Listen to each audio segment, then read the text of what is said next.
Morning. কেমন আছো সবাই? আশা করছি সবাই ভীষণ ভালো আছো, সুস্থ আছো। আর আমরাও কিন্তু খুব ভালো আছি। আমি প্রীতি, নতুন আরও একটি ব্লগে তোমাদের সকলকে ওয়েলকাম জানিয়ে এখন থেকে আমার ব্লগটা শুরু করছি। আই হোপ তোমাদের আজকের ব্লগটিও খুব ভালো লাগবে। তো সম্পূর্ণ ভিডিওটি দেখার অনুরোধ রইল। তো দেখো বন্ধুরা, এই যে সকাল সকাল আজকে ঘুম থেকে উঠে বিছানা গুছিয়ে নিয়েছি আর ঘরে সব কাজই করে নিয়েছি, টুকটাক যা কিছু ছিল। আর আমার বাবা দেখো আমার ছেলেকে নিয়ে চলে যাচ্ছে, আর ও কিন্তু একদম রেডি হয়ে বসেছিল, ওর দাদুও রেডি হচ্ছিল। তো দেখো এখন বেরিয়ে পড়েছে, আর আমার বাবা ওই চাকেই রওনা দিয়েছে, কেন কি বাবা না সকাল সকাল গিয়ে আবার বাজারে যাবে, তো সেই জন্য। তো সকাল সকাল আর যা রোদ উঠেছে সকাল সকাল সেই জন্য বেরিয়ে পড়লো। তো দেখো ও ঠাম্মাকেও বলে দিল, আর এই যে এবার চলে যাচ্ছে। আর না সামনের দিকে তাকিয়ে দেখো আমাকে টাটা দিচ্ছে। তো বলছিলাম যে আমার দিকে একটু ফিরে দেখিয়ে টাটা দে, তো আবার সেই টাটা দিচ্ছিল। তো চলো ওরাও চলে গেছে। তো তারপর আমি আরও ঘরদোরে যা কিছু কাজ ছিল সেগুলো সমস্ত গুছিয়ে নিয়েছি, আর অনেকগুলি কাপড়ও ধুয়ে দিয়েছি। তো এসব করতে করতে না অনেকটা দেরি হয়ে গেছিলো, আর রান্নাবান্না না সেই জন্য একটা বেশি টেনশন ছিল না। কারণ ওই যে বাবা এসেছিল, তো রাতের বেলা না একটু ওই দেশি মুরগির ঝোল আর হাঁসের ডিম রান্না করেছিলাম। তো মাংসটা না অনেকখানি রয়ে গেছে, আর গতকালকের এই যে দুপুরবেলার মাছের ঝোল করেছিলাম সেটাও রয়ে গিয়েছিল। তো সেই জন্য এখন ডাল ভাত করেছি, আর ওই যে খাবার সময় আবার ঝিঙ্গা বড়া করবো, আর সেটা কিন্তু সব কিছু আমি রেডি করে নিয়ে রেখেছি। আর দেখতেই পাচ্ছ আজকে না সেই জন্য ভাবলাম যে মেসকিটটা একটু পরিষ্কার করে নিই, মানে রান্নাঘরটা একটু ক্লিন করব। তো সেই জন্য মেসকিটের মধ্যে যা কিছু ছিল সব কিছু বের করে নিয়েছি।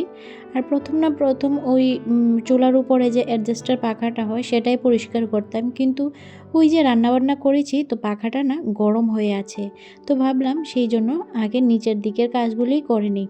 তো দেখো সব কিছু মিস্কিট থেকে বার করে নিয়েছি, আর কিছু বাজারও ছিল যেগুলি গুছানো হয়নি, গতকালকেই এনেছে, তো সেগুলিও এখন গুছিয়ে রেখে দেব। আর কি জানো তো বন্ধুরা, আমার না এই যে মেসকিটের ভিতরে সব কিছু থাকে, আমার যত সব কোটো লাগে, তো এগুলি না মেসকিটের ভিতর এত একটা নোংরা হয় না। আর একটু ওই ধুলাগুলি যদি পড়ে সেগুলি হালকাভাবে মুছিয়ে দিলেই হয়। সব সময় না এইভাবে মানে ডিপ ক্লিন করতে হয় না। তো এখন না এইভাবেই মুছে মুছে রেখে দিচ্ছি, আর দেখতেই পাচ্ছ সবগুলি কোটোই কিন্তু আমার একদম পরিষ্কারই আছে। তো এই জন্য একটু একটু করে মুছে দিয়ে আবার সুন্দর করে গুছিয়ে রেখে দেব। তো দেখো গতকাল ডালটাও এনেছিল, সেটাও রেখে দিলাম। আর কি বলো তো, রেশন শপের ডাল তো একটু মোটা মোটা দানার হয়, আর যেটা একটু ছিল সেটা কিনে এনেছিল সেই ডালগুলো না একটু ছোট দানার। তো সেই জন্য একটু ডাল ছিল সেটা না ওই কৌটোর মুখের মধ্যে রেখে তারপর এভাবে রেখে দিয়েছি। তো সেই জন্য আর মিক্সড হবে না, যখন রান্না করব এখান থেকে নিয়ে রান্না করে নেব, মানে ওই একদিনের রান্না হয়ে যাবে এই ডালটা দিয়ে। ডালটা না একদম পাতলা করেই রান্না করি আমি, বেশি ডাল দিয়ে রান্না করে ঘন ডাল আবার ওরা খেতে চায় না। তো চিনিটাও ভরে নিলাম, আর চা পাতাটা অনেকটা যথেষ্ট আছে, এখন আর মানে ভরতে হবে না। তো সব কিছু এভাবে মুছে আবার সুন্দর করে গুছিয়ে রেখে দেব। আর কি জানো তো বন্ধুরা, আমার এই মেসকিটের মধ্যেই আমার পুরো সংসার, মানে আমার পুরো সংসারে যাবতীয় যে গ্রোসারি আইটেম হয় সেগুলো কিন্তু এটার মধ্যে আমার রাখতে হয়। তো সেই জন্য অনেকটা গুছিয়ে ম্যানেজ করেই রাখতে হয়। আর উপরের যে মেসকিটের র্যাকটা আছে না, ওটা একটু খালিই রাখতে হয়। কেন কি বলো তো, মানে যখন কোনো কিছু আনা হয় না তো সব কিছু ওইখানটায় রাখা হয়, তারপর গুছিয়ে রাখি। তো উপরের তাকটা বেশিরভাগ খালিই রাখি, আর নিচের তাকটার মধ্যে সব কিছু রাখি। তো দেখো সব কিছু মোছা হয়ে গেছে, মানে এই দুইটা রেক আগে পরিষ্কার করেছি, তারপর ওই দুই পাশের পরিষ্কার করব। তো এই যে এখন গুছিয়ে রেখে দিচ্ছি।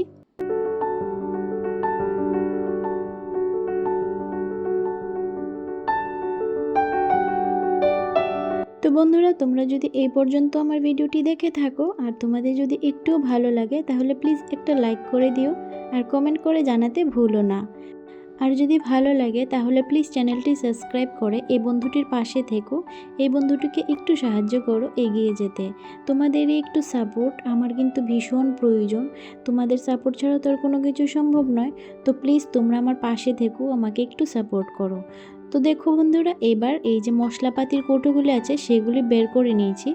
আর মেসকিটের অন্য জায়গার তুলনায় না এই জায়গাটায় বেশি একটু নোংরা হয়, তো সেই জন্য কি করেছি, এই যে একটু গরম জল দিয়ে নিয়েছি আর একটু ডিশওয়াশ দিয়ে এবার ভালো করে এই যে এগুলি মুছে নেব।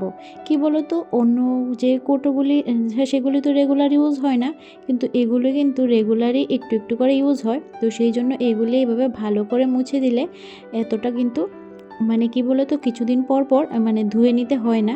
আর আমি কি করি জানো, আমার মশলার কোটা যখন শেষ হয়ে যায় মশলাটা, তখনই ধুয়ে নিই।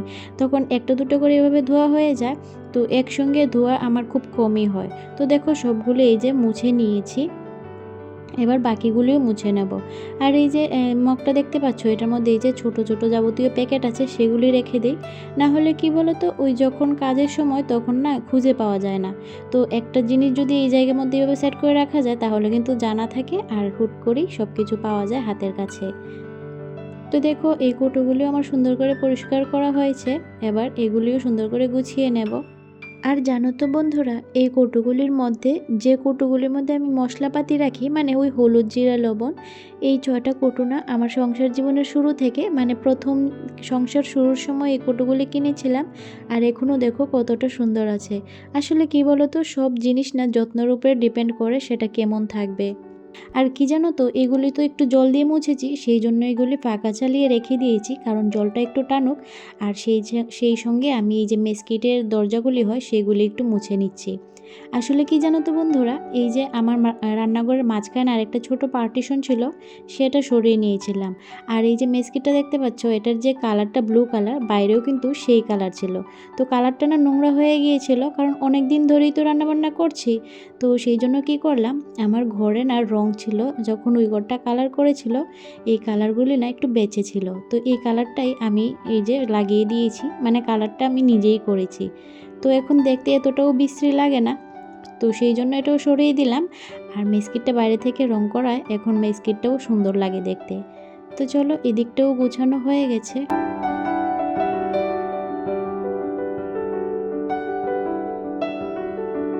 আর এই যে মেসকিটের এই থাকটায়, মানে একদম নিচের থাকটার মধ্যে আমি এই যে আমার যাবতীয় যে জিনিসগুলি হয়, যেগুলি লাগে না, মানে প্রতিদিন লাগে না কিন্তু হুট করে একদিন লাগে, তো ওই জিনিসগুলি এখানে ধুয়ে রেখে দিয়েছি। আসলে কি বলো তো, বাইরে রাখলে এত ধুলা পড়ে, তো সেই জন্য এই মেসকিটের থাকটা একটু খালিই ছিল, তো ভাবলাম এগুলি রেখে দেওয়া যাক। আর আগে না এই থাকটার মধ্যেই রান্নাবান্না করে খাবার দাবার রাখতাম, কিন্তু এখন তো টেবিলেই রেখে দিই। তো সেই জন্য এখন এই থাকটা খালি থাকা, এই যে জিনিসগুলি আছে যেগুলি আমার হঠাৎ দরকার পড়ে সেগুলি রেখে দিই। ওই যেমন ধরো টিফিন বক্স, তারপর ওই যে সসপ্যান হয়, তারপর এই যে মিক্সচারের বড় বাটিটা, সেটা তো প্রতিদিন লাগে না, বেশি মশলা করলেই তো লাগে, তো সেগুলি না এইখানে রেখে দিই। তো দেখো এগুলি মুছে নিয়েছি, আর এই যে এবার সুন্দর করে রেখে দিচ্ছি। বন্ধুরা, আমি না এইভাবে মানে প্রত্যেকটা থাকের প্রত্যেকটা জিনিস বার করে এইভাবেই পার্ট পার্ট করে মানে গুছিয়ে রাখি। কেন বলো তো, আমার জায়গাটাও তো কম লাগে, আর সেই সঙ্গে কিন্তু গুলিয়ে যায় না, মানে কোন থাকে কোনটা রাখবো সেটা সহজেই হয়ে যায়। তো দেখো বন্ধুরা, মেসকিটের 4টা থাকে আমি গুছিয়ে নিয়েছি। আর এই যে এবার অ্যাডজাস্টার পাখাটা ক্লিন করব। আর কি বলো তো, এই যে অ্যাডজাস্টার পাখাটা যদি কিছুদিন পর পর না মুছি না, এই যে তেল বেরিয়ে এই একদম নোংরা হয়ে যায়, দেখতেও কিন্তু বিশ্রী লাগে। তো এই জন্য এই যে একটা স্ক্রচ বাইট দিয়ে, ভিম বার দিয়েই, কোনো কিছু এক্সট্রা কিছু আমি ইউজ করি না, ভালো করে ঘষে মেজে পরিষ্কার করে দিই। আর সবসময় ক্লিন করে রাখি, তো দেখবে বেশি একটা পরিশ্রমও হয় না এভাবে বেশি মানে মাঝে মধ্যে ক্লিন করে নিলে। তো এইভাবে স্ক্রচ ব্রাইট দিয়ে আগে ভালো করে ঘষে মেজে মানে তেলটা উঠিয়ে নিই, তারপর এই যে একটা ন্যাকড়া দিয়ে মানে ভিজিয়ে আবার সুন্দর করে মুছে নিই। কয়েকবার করেই মুছতে হয়, একবার করলে তো আর মোছা হবে না। তো তোমাদের সঙ্গে তো সেই সব কিছু যদি মানে শেয়ার করতে তাহলে তো অনেকটা সময় লাগবে, তো সেই জন্য যে ফাইনাল যে মোছাটা হয় সেটাই তোমাদের সঙ্গে শেয়ার করব। আর দেখতেই পাচ্ছ তেলটা কত দূর পর্যন্ত আসে এইভাবে। তো সবটা নিয়ে কিন্তু পরিষ্কার করে দিচ্ছি। আর শুধু যে এই জায়গাটা পরিষ্কার করছি এমন না, মানে চারপাশ যেদিকে যেদিকে নোংরা হয়, মানে অ্যাডজাস্টার পাখাটায় তেলের ছিটা কিন্তু সব দিকেই পড়ে, তো সব জায়গাগুলোই পরিষ্কার করে দেবো ভালো করে ঘষে মেজে। আর এই কাজগুলি আমাকে কিন্তু সপ্তাহ 10 দিন বা 15 দিনের মধ্যে করতেই হয়। আর এখন না করলে না মানে খুবই বিশ্রী লাগে। আর যেহেতু স্টিকার লাগানো, আগে কি হতো মনে হয় যে দেওয়ালগুলি না তেলটা টেনে নিত। আর এখন যেহেতু স্টিকারটা লাগিয়েছি, তো আমার মনে হয় সেই জন্য তেলটা না একদম বেয়ে বেয়ে পড়ে। তো দেখো এদিকটা মুছে নিয়েছি, আর এখন এই যে এই দিকটাও ভালো করে ঘষে দিচ্ছি। তো আমার আগের ব্লগে একজন বন্ধু কমেন্ট করেছে, ঐন্দ্রিলা চক্রবর্তী দিদিভাই। তো উনি লিখেছেন, তোমার কাজ খুব সুন্দর, তোমার ঘরবাড়ি খুব পরিপাটি করে গুছানো, আর তুমিও তোমার ছেলে খুবই সুন্দর। তো থ্যাংক ইউ সো মাচ দিদিভাই এত সুন্দর একটা কমেন্ট করার জন্য। তুমি আরেকটা ব্লগে এটাও কমেন্ট করেছো যে আমার যে টিভির ঘরের উপর যে একটা শোপিস লাগানো আছে সেটা কিভাবে লাগিয়েছি। তো দিদিভাই এই শোপিসটির সঙ্গে না লাগানোই থাকে, মানে ডাবল টেপ একটু একটু করে লাগানোই থাকে, কিন্তু সেগুলি না পড়ে যায়। তো সেই জন্য কি করেছি, মানে ভালো করে সিকিওর করে লাগানোর জন্য আমি আলাদা করে ডাবল টেপ কিনে এনে লাগিয়েছি। তো এখন আর দেখছি পড়ে না, ভালোই মানে আছে। তো দেখতে কিন্তু এগুলি সত্যিই খুব সুন্দর লাগে। তো দেখো বন্ধুরা, আমার পাখাটা পরিষ্কার করা হয়ে গেছে এবং চারপাশটাও পরিষ্কার করে নিলাম, আর এই যে সুইচ বোর্ডটাও পরিষ্কার করে নিলাম একটু। আর রান্না করার পর না আজকে চুলাটা মুছিনি, কেন বলো তো, ওই যে উপরে পাখাটা পরিষ্কার করেছি সেই তো আবার নোংরা হবে, তো সেই জন্য একসঙ্গেই পরিষ্কার করে নিচ্ছি এখন। তো আরেকটা বোন কমেন্ট করেছে, দিদি ভাই তোমার চ্যানেলে আমি এসেছি, তুমিও আমার চ্যানেলে এসো। তো অবশ্যই আসবো বোন, আমরা যদি একে অপরের পাশে না থাকি তাহলে কে থাকবে বলো। এই ইউটিউবের মতো এত বড় একটা প্ল্যাটফর্মে যদি আমরা একজন একজনকে সাহায্য না করি তাহলে কোনোভাবেই এগিয়ে যাওয়া সম্ভব নয়। তো প্রত্যেককে সাহায্য করতে হবে। তো আমিও তোমার চ্যানেলে আসব, কিন্তু কি বলো তো, সঙ্গে সঙ্গে আসবো না, একটু পর আসবো বা 24 ঘন্টা পর আসবো। কারণ আমি অনেকের থেকেই শুনেছি এই যে সাবস্ক্রাইবটা সেটা কিন্তু ভালো না চ্যানেলের জন্য। তো সেই জন্য তো সবাইকেই একজনের পাশে অন্যজনকে থাকতে হবে, আর এই করেই কিন্তু আমরা সবাই এগিয়ে যেতে পারবো। তো দেখো বন্ধুরা, চুলাটাও ক্লিন করে নিলাম, আর এই যে এবার জানালার যে গ্রিলগুলি হয় সেগুলো একটু মুছে দিচ্ছি। আর এগুলি না প্রত্যেক দিনই রান্না করার সময় ক্লিন করি, তবু আবার একটু করে মুছে দিচ্ছি।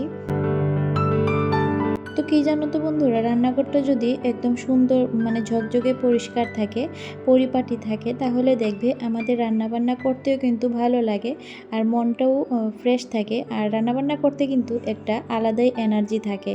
তো সেজন্যই আমি রান্নাঘরটাও সুন্দর করে গুছিয়ে পরিপাটি করে রাখার চেষ্টা করি।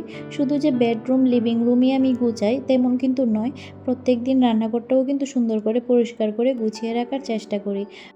আসলে কি বলো তো, রান্নাঘরেই তো আমাদের অনেকটা সময় কাটে, অনেকটা সময় আমাদের রান্নাঘরেই কাজ করতে হয়, থাকতে হয়। তো সেই জন্য রান্নাঘরটাকে যদি সুন্দর করে গুছিয়ে পরিপাটি করে না রাখি তাহলে সেই ঘরে থেকে কাজ করতে কার মন চাইবে বলো। তো সেই জন্য কিন্তু রান্নাঘরটাও সুন্দর করে গুছিয়ে রাখতে হয়। শুধু যে বেডরুম আর লিভিং রুম পরিষ্কার করলেই চলবে তা কিন্তু নয়, আমাদের ঘরের প্রত্যেকটা জিনিসই আমাদের সুন্দর করে গুছিয়ে রাখা উচিত। তো দেখো এখন বেসিনটাও সুন্দর করে ক্লিন করে নিচ্ছি। আর বেসিনটা যদি ক্লিন না করি না প্রত্যেক দিন তাহলে দেখবে একদম তেলচিটা হয়ে থাকে, আর একদমই ভালো লাগে না কাজ করতে। আর এই বেসিনেই তো আমাদের সব কাজকর্ম করতে হয়।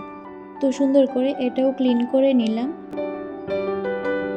আর এই যে এবার ওই যে ক্লিন করেছিলাম পাখাটা, এই ন্যাকড়াটাকে কী করবো বলো তো, এই যে একটু সার্ফ দিয়ে দিয়েছি জলে, আর এটা এবার চুলায় বসিয়ে দেব।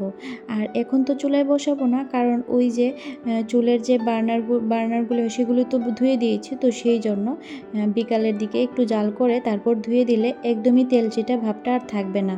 তো এবার এই যে ঘরটা মুছে নিচ্ছি। আর আজকে না রান্নাঘরের অন্য কোনো জিনিসে হাত দেইনি, মানে ওই যে র্যাক, তারপর ফ্রিজ, ফিল্টার, এগুলো কোনো কিছুই ধরিনি। কারণ কি বলো তো, এই যে ক্লিন করতে করতে না অনেকটা সময়ই হয়ে গেছে, মানে প্রায় 2 ঘন্টা ধরে আমার লেগেছে এই রান্নাঘরটা ক্লিন করতে। তো সেই জন্য আজকে আর কিছু করিনি, অন্য দিন আবার ক্লিন করব। আর আজকে যেহেতু বৃহস্পতিবার, আজকে লক্ষ্মীবার, তো ঘরটা সেই জন্য ঝাড়তে পারিনি। তো যেদিন আবার ঘরটা ঝাড়বো তো সেই দিন আবার এই যে র্যাকগুলিও সুন্দর করে পরিষ্কার করব, ফ্রিজটাও সুন্দর করে পরিষ্কার করব। তো এক দিন এইভাবে সেট করে কাজ করতে হয়, না হলে কি হয় বলো তো, একদিনে যদি সব কিছু করতে যায় তাহলে কিন্তু অনেকটা চাপ হয়ে যায়, আর চাপ হয়ে গেলে কিন্তু কাজগুলি দেখতে সুন্দর হয় না, মানে কতক্ষণে শেষ করব এমনটা হয়ে যায়। তো সেই জন্য না আমার করতেও ভালোও লাগে না। আর কারণ কি বলো তো, আমার না প্রত্যেকটা কাজ প্রপারভাবে করতেই ভালো লাগে, মানে কোনো একটা কাজ করব সেটা সুন্দর হলো না সেটা আবার করতে হবে সেটা নয়, মানে যেটা করব সুন্দরভাবে প্রপারভাবে করব। আর সেই জন্যই না আমি একদম পার্ট করে প্ল্যান করেই কাজ করি। তো দেখো এই যে ফাইনাল লুক দেখতেই পাচ্ছ, পাখাটা এখন দেখতেও সুন্দর লাগছে। আর এই যে মেস্কিটটাও সুন্দর করে গুছিয়ে নিলাম আজকে। তো চলো আজকে ভিডিওটা এখানেই শেষ করছি। ভালো লাগলে একটা লাইক করে দিও। সবাই ভালো থেকো, টাটা।